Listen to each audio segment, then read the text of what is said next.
ஐந்து கரத்தனை யானை முகத்தினை இந்தின் இளம்பரை போலும் எயிற்றனை நந்தி மகந்தனை ஞான கொழுந்தினை புந்தியில் வைத்தடி போற்றுகின்றேனே. நமக்கு ஜோதிட ஞானத்தையும் கிரியா யோகத்தையும் தந்த குருமார்களுக்கு நன்றி. ஜோதிட சொந்தங்களுக்கு வணக்கம். இன்றைக்கு சனி பெயர்ச்சியை பற்றி பார்க்கலாம். மேசராசியிலிருந்து பார்ப்போம்.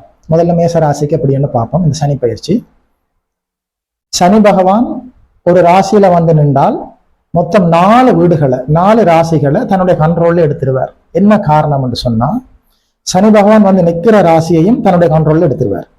சனி பகவானுக்கு 3 ஸ்பெஷல் பார்வை இருக்குது. 3ஆம் பார்வை இருக்குது, 7ஆம் பார்வை இருக்குது, அதே மாதிரி 10ஆம் பார்வையும் இருக்குது. வந்து அமர்ந்த வீடு, அதே நேரத்தில் 3ஆம் பார்வையா பார்த்த வீடு, 7ஆம் பார்வையா பார்த்த வீடு, 10ஆம் பார்வையா பார்த்த ராசின்னு சொல்லி மொத்தம் 4 வீடுகளை சனி பகவான் 2.5 ஆண்டு காலத்திற்கு தன்னோட கண்ட்ரோல் எடுத்துருவார்.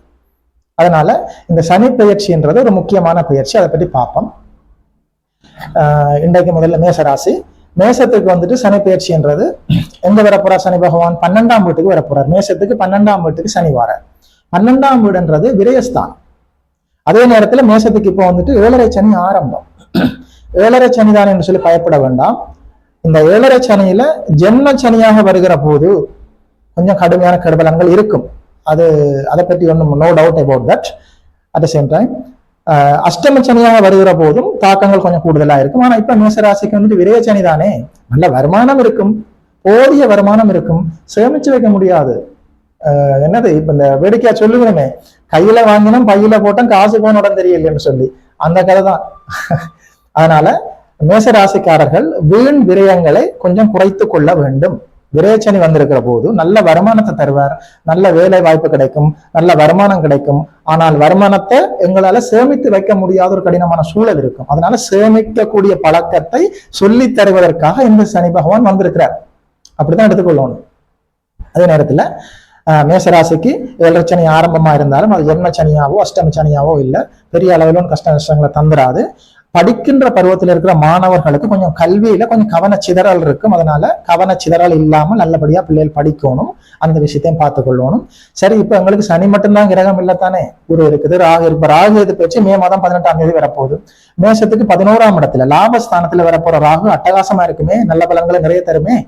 சரி, 7.5 சனி மேசராசிக்கு ஆரம்பம் தான், அது விரய சனியா தான் இருக்குது. தேவையற்ற விரயங்களை வந்து குறைச்சு கொள்ளணும்ன்றதை நிச்சயமாக மேசராசிக்காரர்கள் புரிஞ்சு கொள்ளணும். அதே நேரத்துல இப்ப வேலை தொழில் அமைப்புகள் பார்க்கக்குள்ள ஒரு ஸ்திரமான ஸ்டெடியான வேலைன்றது 7.5 சனி ஆரம்ப காலங்களில் விரயச்சனி நடக்கக்குள்ள உண்மையில கிடைக்கிறதுன்றது அரிதுதான், குதிரை கொம்பு தான், உண்மைதான். அப்பா அம்மாவை பிரிஞ்சு, பிறந்த தேசத்தை பிரிஞ்சு, நண்பர்களை பிரிஞ்சு, நமக்கு நெருக்கமான உறவுகளை பிரிஞ்சு கொஞ்சம் தூர தேசத்துல போய் வேலை செய்யற மாதிரி ஒரு சூழலை இந்த சனி பகவான் உருவாக்கி கொடுப்பார். சொல்ல போனா அப்பா அம்மா சொந்த பந்தங்களை அவரோட அருமையை புரிஞ்சு கொள்ற ஒரு சூழல் உருவாகும். அதையும் புரிஞ்சு கொள்ளத்தானே வேணும். அப்பா அம்மா பக்கத்துல இருக்கும்போது அப்பா அம்மாவோட அருமை பெருமை தெரியாதானே. அப்பா அம்மா விட்டு தூர போய் இருக்கும்போது தானே தாய் தந்தை பிறந்த மண் சுற்றி இருக்கிற சொந்த பந்தங்களை பற்றி நாம் புரிந்து கொள்ளக்கூடிய ஒரு சூழல் ஏற்படும். இந்த அருமையை நாம் தெரிந்து கொள்ளக்கூடிய சூழல் ஏற்படும் இல்லையா? சரி, விரயச்சனியா மேச ராசிக்கு வந்திருக்கிற இந்த சனி கடுமையான கெடுபலங்களை நிச்சயமா தராது. அதே நேரத்துல விரயச்சனி என்றதுனால வார வருமானம் எல்லாத்தையுமே விரயமாக்கிடும். அதைத்தான் நீங்க சரியா புரிஞ்சு கொள்ளணும். ஜென்ம சனியா அஷ்டம சனியா வந்தா மட்டும்தான் முழுமையான கெடுபலங்கள் இருக்கும். அப்ப அது குறித்து நீங்க இப்ப கவலை கொள்ள தேவையில்லை. மற்ற இன்னொரு விஷயம், கல்யாணம், புத்திர பாக்கியம், திருமண விஷயங்கள் எந்த தடை தாமதங்களும் இருக்காது.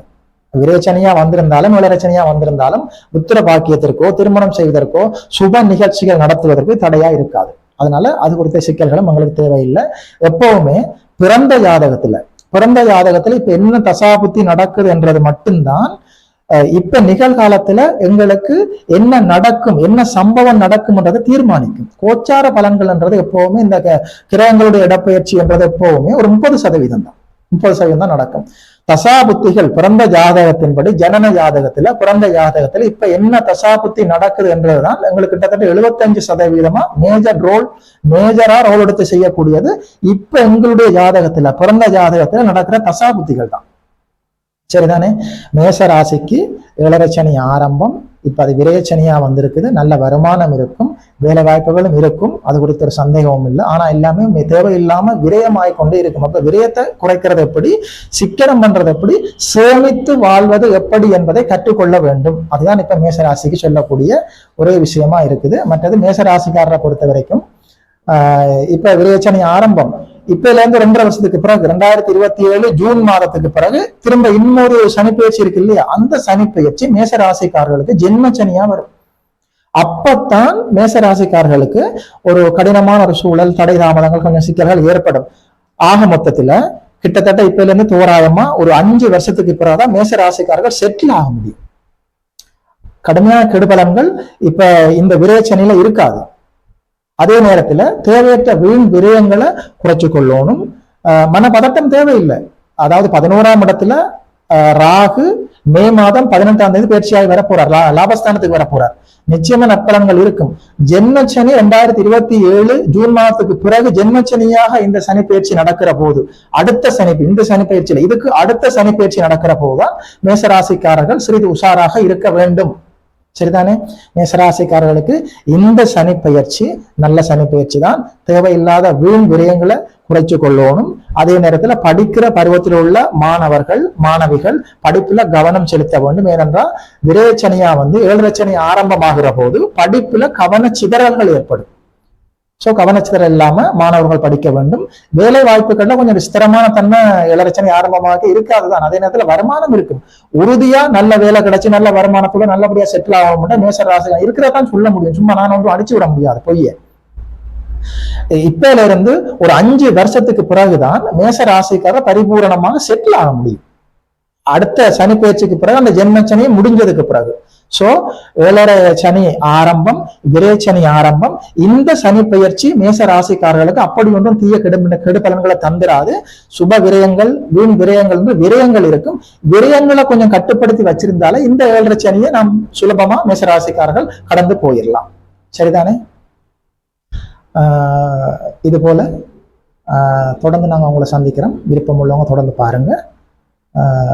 மறுபடியும் இது போல நல்ல வீடியோட சந்திக்கிறோம். நமஸ்காரம்.